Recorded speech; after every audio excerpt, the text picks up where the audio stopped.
ఇట్లాంటి మాటలు ఏంటి సార్? చెప్పండి సార్. ఏ ఆడపిల్లలను ఉంటే ఊరుకునిద్దా సార్?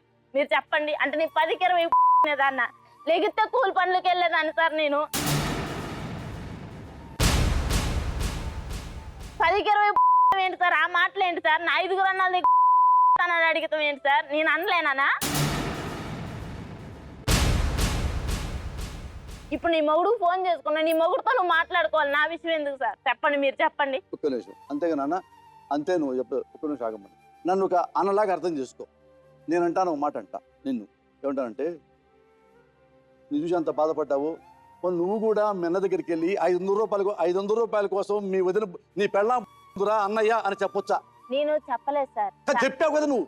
మీ అన్న స్వయంగా చెప్పాడు నాతో. సరే సార్, అది నేను ఎప్పుడు చెప్పానంటే, నన్ను కాలనీ నుంచి కొట్టుకుంటా నువ్వు 10కి 20 అవే.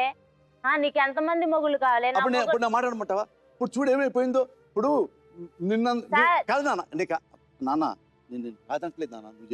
నువ్వు తప్పట్లా. నేనేమంటున్నానంటే, అన్ని మంచి కుటుంబాలే ఒకళ్ళ మీద ఒకళ్ళ ద్వేషంతో ఆ వందని నువ్వందని ఇప్పుడు ఆ వందని నువ్వు నిందేశావు. నిన్న నువ్వేమన్నావు? మా వదిలిందని మన ఇక జీవితం అంతా ఒకళ్ళొకళ్ళు తిట్టుకొని అక్రమ సంబంధాలు గొడవేనా అని దాన్ని అడిగాను తప్ప నీ మీద దురుద్దేశం కాదు తల్లి. కూడా 4-5 సంవత్సరాలు అయిపోతుంది సార్. అయిపోయిన తర్వాత ఈ కుమారి అన్న అమ్మాయిని దగ్గర తీశాడు సార్. దాని సాక్ష్యం నేనే ఒప్పుకుంటున్నా. నాన్న ఈ ఫోటో చూపించా మిన్నయ్య. ఇది మిన్నయ్య, ఎదురు ఒక అమ్మాయి. ఇది ఆంజనేయ స్వామి గుడి దగ్గర. నువ్వు దండ పట్టుకొని ఈ అమ్మాయి ఎదురు ఉంటున్నాడు. ఈ అమ్మాయి దండ ఉంది, తల ఉంచుకుని. దీని అర్థం ఏంటి నాన్న? దండ వేయించుకున్న తర్వాత వేయటం అనే అర్థం. అవును కదా నాన్న? నువ్వు కుమార్తెనే కాదు, ఈ అమ్మాయి పేరు దుర్గా. ఇప్పుడు ఈ అమ్మాయి ఎవరో తెలియకపోతే ఈ అమ్మాయి పేరు ఆ అమ్మాయి తెలియదు కదా, తెలిసి ఉంటుంది నాన్న. నేను అడిగే, నాన్న నువ్వే కదా అంటే, నేనే సార్ అన్న. ఈ గెటప్లో ఇక్కడికి వచ్చి ఈ అమ్మాయిలో దండ ఎందుకు ఇవ్వమన్నా? నేను ఏమోలే సార్, అది టెంపుల్, ఇదేనా మన ఇది దండలు అమ్ముకునే దుకాణం అన్న. సరే, దండప్పుడు కరెక్ట్గా ఎదురెదురు ఉంటున్నారు నాన్న. ఈ అమ్మాయి వేరే దండ కొనడానికి వచ్చింది, నువ్వు దండ కొనడానికి వచ్చావు. వచ్చినప్పుడు ఈ అమ్మాయి ఎక్కడో ఉండాలి కదా. నువ్వు కొనుక్కొని వెళ్ళిపోయిన తర్వాత కదా ఈ అమ్మాయి లోపలికి వెళ్ళొద్ది. ఎదురు దండ పట్టుకొని కరెక్ట్ నీ ఎదురుగా ఎందుకు నుంచుంది, నువ్వు దండ ఎదురు నుంచున్నావు అన్న. లేదు సార్, అది ఈ అమ్మాయి నేను దండ ఇవ్వలేదు అని. ఇది చూస్తే ఎవరికైనా అనుమానం వస్తుంది కదా. నువ్వు పడ్డ అనుమానం కూడా ఇలాంటిదే అని మేము అనుకుంటున్నావు. నిజమా కాదా? నువ్వు ఎలాగా రాజు పక్క తలుపు తీయంగానే ఈ అమ్మాయి ఉంది చూసావా? మీ అన్నయ్య అలా ఇది అబద్ధం అంటున్నాడు. ఈ ఫోటో అది కూడా అబద్ధమేమో నేను అనుకుంటున్నా. ఒక అనుమానమే. నువ్వు చెప్పింది అబద్ధం అంటలా. ఇప్పుడు మీ వదిన అడుగుతాం, నాన్న రాజు అనే వ్యక్తితో నువ్వు 500 రూపాయల కోసం. లేదు సార్, నా బిడ్డల సాక్షిగా నేను పోలేదు. తలుపు తీయంగా నువ్వు వస్తున్నావు బయటికి. వాళ్ళ ఆవిడ ఉంది అక్కడే. నువ్వు ఇంకేమన్నా చెప్పాలా? ఇంకేమన్నా అబద్ధం చెప్పాలనుకుంటే చెప్పేయి.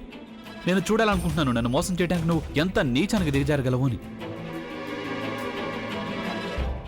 ఎందుకు ఆలియా, ఎందుకు నువ్వు ఇలా చేసావు? నీకు తెలుసు కదా, నానమ్మ తర్వాత నీ ఒక్కదానిని కదా నేను పూర్తిగా నమ్మేది. ఏమన్నావు నువ్వు? ఈ మధ్య అన్నిటినీ మర్చిపోతున్నావా? అది చాలు.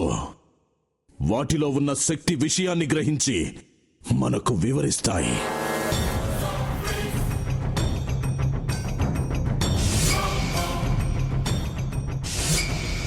ఎవరు ఆ దండ విప్పొద్దు, గది తలుపులు తెరవద్దు.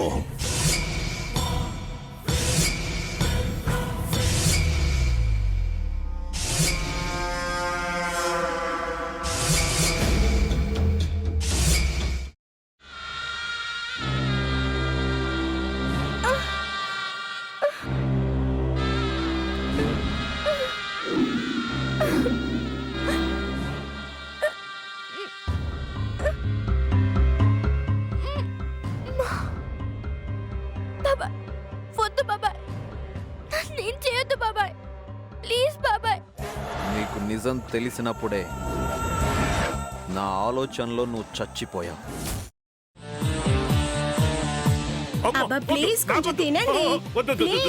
భీమారావు గారు, మీరా? ఇగో మీరా కాదు, సక్కుబాయ్. అవును, మీ పనామే లేచిపోయిందని చెప్పి కంప్లైంట్ ఇచ్చినావు కదా. రేయ్, ఆయన కంప్లైంట్ ఇచ్చింది లేచిపోయిందని కాదు, కనిపించడం లేదు అని. అట్లానా? సరే మేడం. ఇడియట్. ఆ వంట మనిషి పేరేంటన్నారు? రత్తాలు మేడం. ఏం పెద్ద మంచి, నీ వంట మంచిని కూడా మేడం అని పిలుస్తావా? రేయ్ హాఫ్ బ్రెయిన్,